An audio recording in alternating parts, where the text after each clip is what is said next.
Okay, now let's see how this surprise presentation goes. And if you have slides, it's okay if you don't. But if you have slides, sorry. Okay, let's see. Let me repeat. Okay, let's see how this surprise presentation goes. So if you have slides, please use my computer. Otherwise, I'm just using my computer as a voice recording for the online student. Okay, you can just stand here, talk about that part. If you want me to pour this article out, it's here. Okay. Okay. Now let's start with coupling, low coupling. Which group is it? Okay. Let's see how everything goes. We have at most 10 minutes. Can we use the board? I can't see that. Yeah, you can use the board. I can take a picture of the board. Yeah. Okay. Yes. Do it. But I'm gonna need to record your voice here. Okay. Let's do it.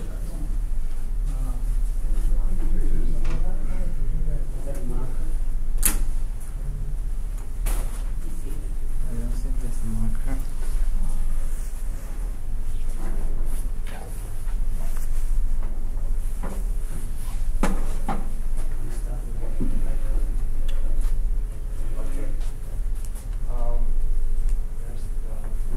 I'll be talking about what the definition of coupling is.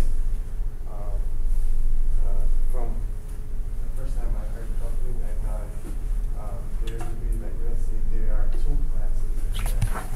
And one of them has their shift function. Calling all six of them Louder. would be high coupling. But now, what coupling means is, in a simple words, it's how much one component knows about the inner workings or inner elements of another one. How much knowledge it has on other components. So, like having a private on some of the things will make it low coupling. So let's say we have a private int volume. Making it private will make it low coupling because other classes won't access that. But if we made it public, like, it'll be high coupling. That's what I understand. If that makes sense. So I'll explain tight coupling with an example. So suppose you as a person rely on some other person to get all your data from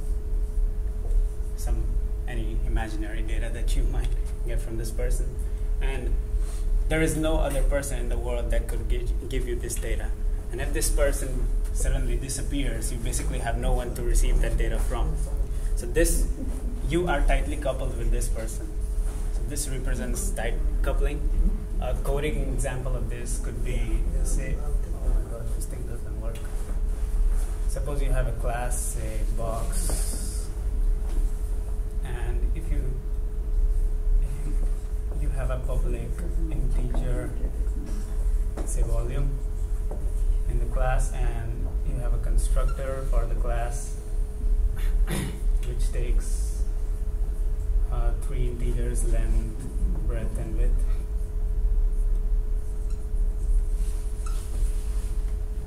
And basically calculates the volume. This is a return.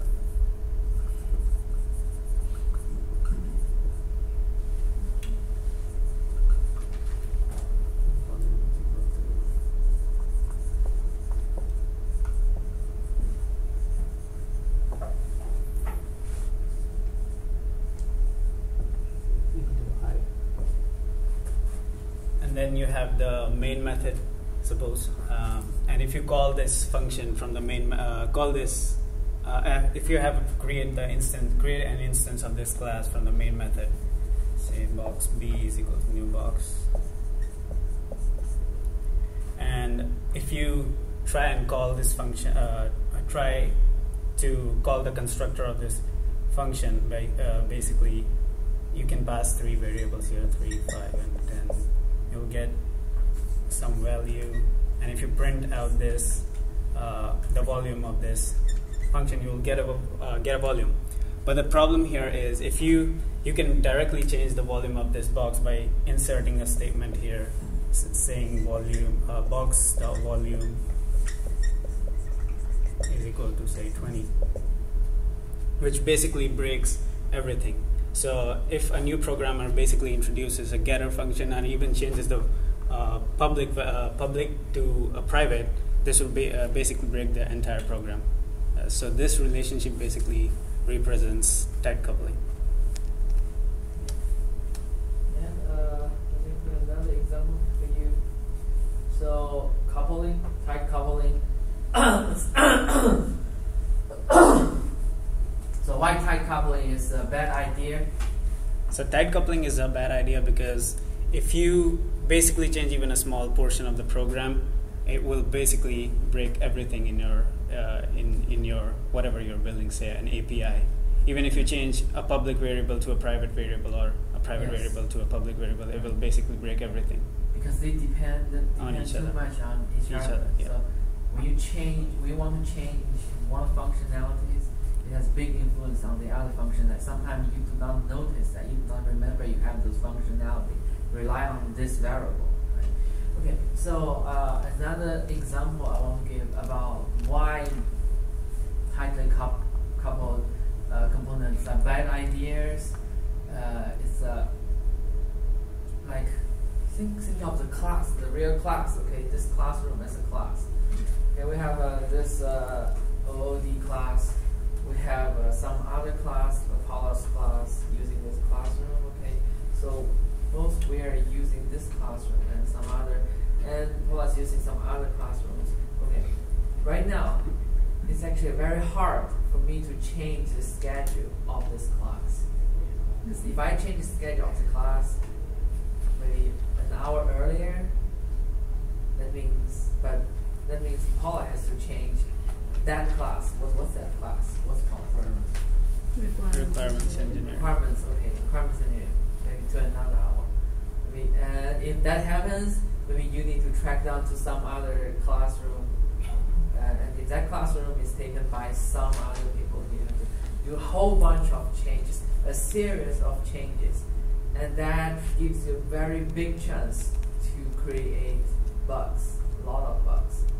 So actually, those classes, the system of this class setting is kind of tightly coupled because we don't have these resources available, this classroom available here. But when you design, when the resources are available to you, is like you create classes. Those classes in the memory, you do not have that limitation of how many classes you have to have. You don't have the limitation there. So you kind of need to think about how to make those classes like they are loosely coupled together, so that when you change some variables there, it will not mess up other functionalities. Okay. So, and about this, how to achieve loosely coupled is what we're going to talk on Wednesday. We follow the solid principle, those 5 principles, to achieve this loosely coupled, as well as cohesion, type cohesion, and encapsulation. Okay. All right. Thank you. Let me take a picture of this. Do you want me to I'll write post it? it online. I can write it better. Okay, you can just write it down as See you later, I brother. don't have it enough time. Okay. I didn't think so. Yeah. Let's do the transportation. You can send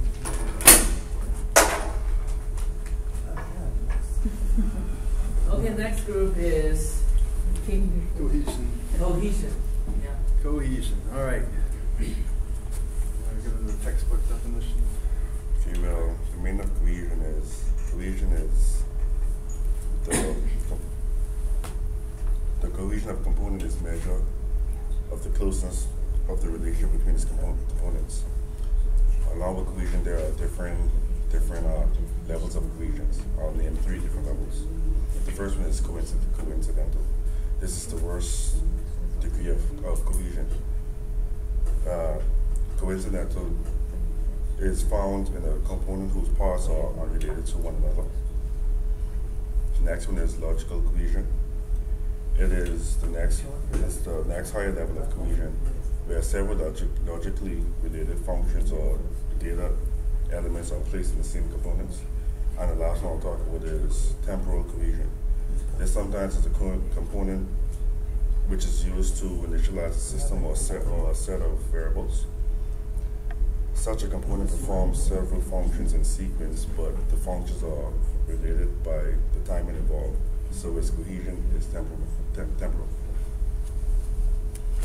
Okay, to give you some examples about cohesion in your system. My first example is, think about Subway. Think about the assembly line that they have all the workers waiting for you to make a sandwich, right?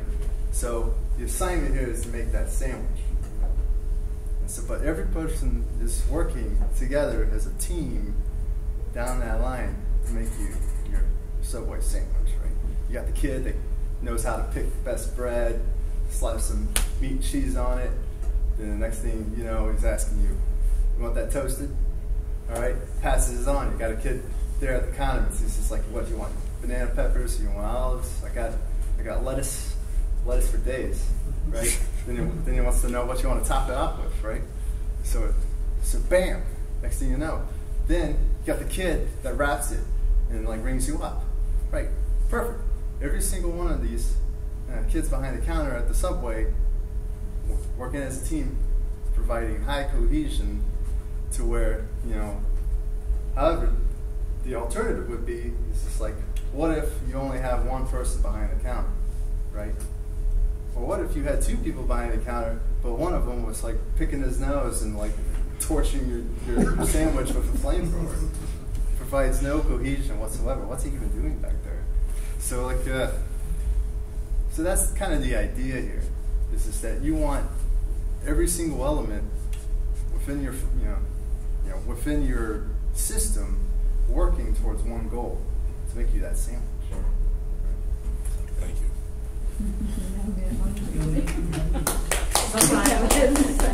Sometimes it's kind of difficult to tell the difference between cohesion and coupling. Yeah, cohesion and coupling, right? Because we want something. Yeah, sometimes we say, I want loose coupling, we want high cohesion, but which part is cohesion? Which part is coupling? It's hard to say, right? For this coupling, still think about those building blocks. So you don't want the building blocks to have so you don't want the building blocks to have too much connections to the other building blocks. You just want the interface to match the other block, and that's it. You can reuse that block, make the block work with something else to make it work. But cohesion, somewhere it's the Subway, and it's about collaborations between this maybe classes or within the classes as a module.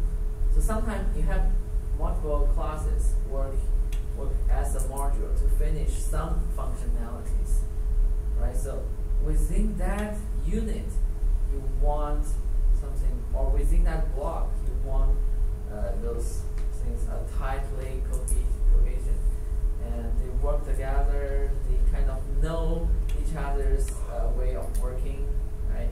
So I know if I create a class, I need to have at least I know what is integer, what is float, what is a string, right? I know what are these. I know a capability of those things. Well, those things you have to know. If we do not have this cohesion, nothing is gonna work. Right? So something they have to work together, but something you want to keep sometimes you want to keep the module as a single building block so that you can compose them with some other components. Well, okay. So it's gonna be hard to just understand it from the concept. So, well, on Wednesday we will have some code there that you can learn a little bit more, but still that's not enough. You will learn more when you design in the future and when you actually doing the programming, the coding, the design in the future.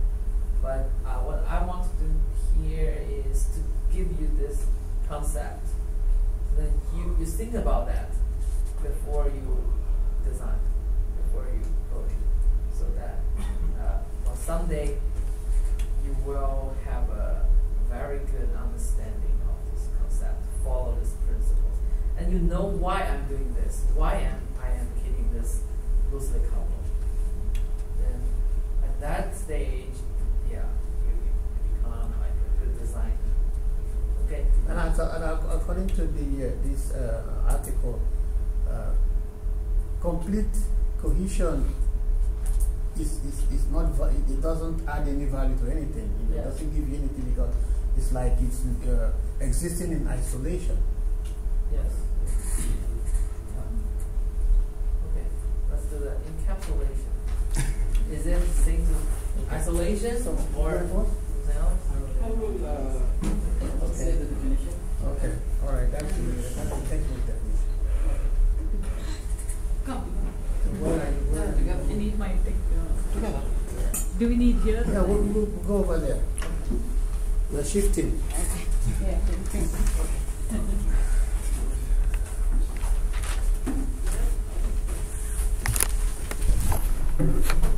You have a slide? No, just put it in a document instead of the slide. Yeah. Over here so that Yeah, you can see it from here. Hi class, we're gonna talk about encapsulation today. The general definition of encapsulation is the action of enclosing something in or as if in a capsule. In object-oriented, it means bundling the data, process, and logic that operate on that data, so that the values and state of the data is hiding, preventing unauthorized access to it. Okay. This is your part. Okay. When it comes to encapsulation, as he has pointed out, we're not just talking about the data. We're talking about the process, or hiding the process. Like the textbook definition of encapsulation, the text is information hiding. But we are not just in a strong encapsulation. You're not just hiding the data. You're hiding the process and the logic. So strong encapsulation actually is the ability to use a given class or module by its interface. So the calling object should not know anything about the implementation of the called object. So that's what encapsulation is about. So that way, if the called object changes its implementation, the calling object should not know about it. It should not be affected in any way. So that's what encapsulation gives you. So I'm gonna let Marlene talk about the benefits. I've pointed some. Yeah, it's kind of going over it. Yeah. So benefit is basically it helps us reduce the duplication of the data and code. So basically, you use a function which is already defined, and then it is basically, if there is any change, it's again limited to only that module, which is having all the data, and then so the processes that are calling that particular encapsulated module don't have to be bothered about the implementation logic. They just have to concentrate on the input and the output. So it kind of like separates out, also making it easier. So yeah. So in essence, strong encapsulation implies programming to the interface and not to the implementation details. So I was thinking about his example itself, that we could change it to even having, like making it encapsulated. So if it's an encapsulated, I mean, it is encapsulated. So now if we add another definition for calculating the volume or something like that, or have a float, but so based on the variables that are passed, the different methods can get called, and it can return different. The different function is called based on the input, but the calling object doesn't have to realize that. It just bothers. It's just bothered with what it's asking for. So that, or even like if it's a float, it's returning, and then we are changing the precision of that float within the encapsulated module, then also the called module doesn't have to know about it. So encapsulation is actually a way to, well, those three, they are actually connected. Those three principles are connected. You have encapsulation is a way to help you to achieve this loosely coupled. Make things loosely coupled. Because encapsulation, you hide the information there. Mm-hmm. If I do not know the information there, I won't depend on rely too much on that thing. And also, as a single functionality, it's maybe that's encapsulated, so that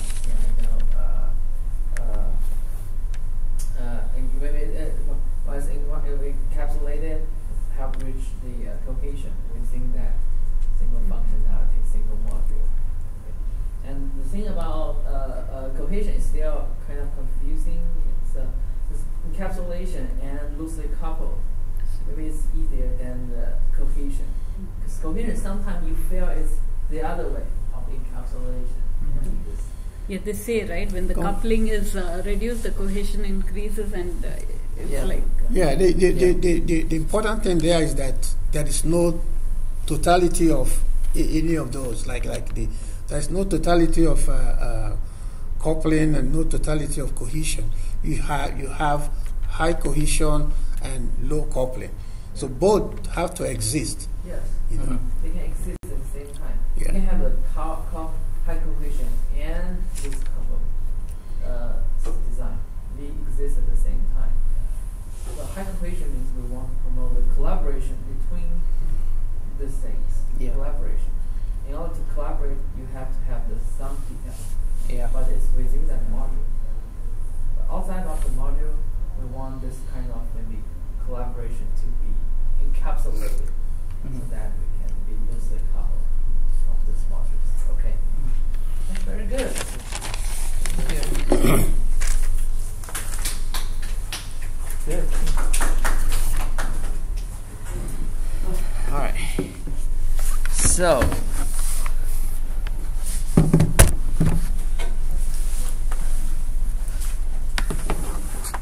So today is just warm up, okay?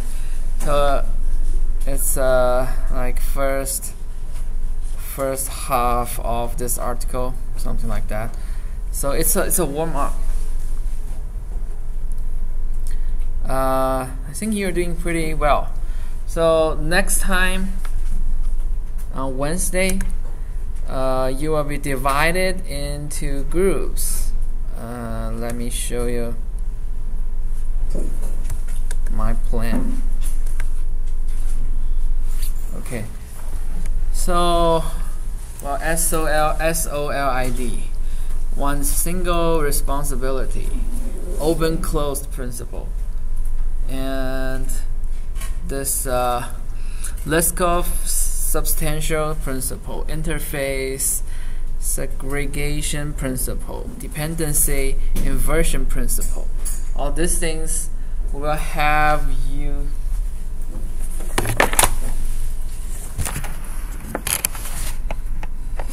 let me put on this HDMI. Alright, so we have already have these 5 groups here. I will send it out right now so that you know which group you are in, but you do not have to get in touch with your group before Wednesday, because we will do the same thing. We will have some time to prepare in the class. As long as you read these articles, I think you should be able to talk about something, talk about that principle, okay? So you will be assigned with these principles. Just go ahead, read the whole article, but with concentration, with more concentration on your part than the part you're assigned, okay? Then, actually we can't have a single person as a group to present, but I want everyone to get involved. So I have 5 groups here. Some groups may have 3 students. It's because we have more students here. So Wednesday you will have like 25 minutes or 30 minutes preparation, and every group will have 5 to 10 minutes to present on each of the principles. Okay, so there's some code there. So if you want to show the steps of the code, you need to figure out a way. Either use slides or use the whiteboard. Either way, whatever you're more comfortable with. But everything you prepare that within 30 minutes. Okay, that's based on you are familiar with this article. Otherwise, you won't be able to finish that in 30 minutes. All right. Okay. But if you want to get in touch with your group mates, that's okay. I'm not against it. But from my opinion, I don't think that's necessary. Okay. All right. Thank you very much for today.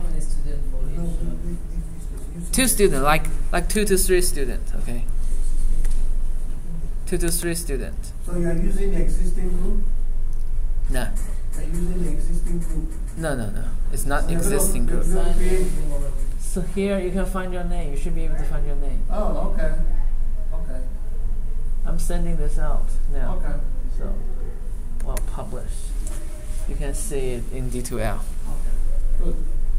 Okay, question? How long How long what?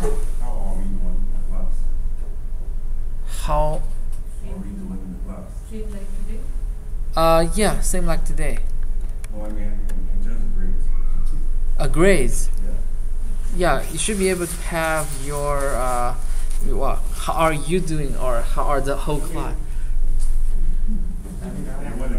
Yeah. So, I don't see problems. I don't see problems with most of the students.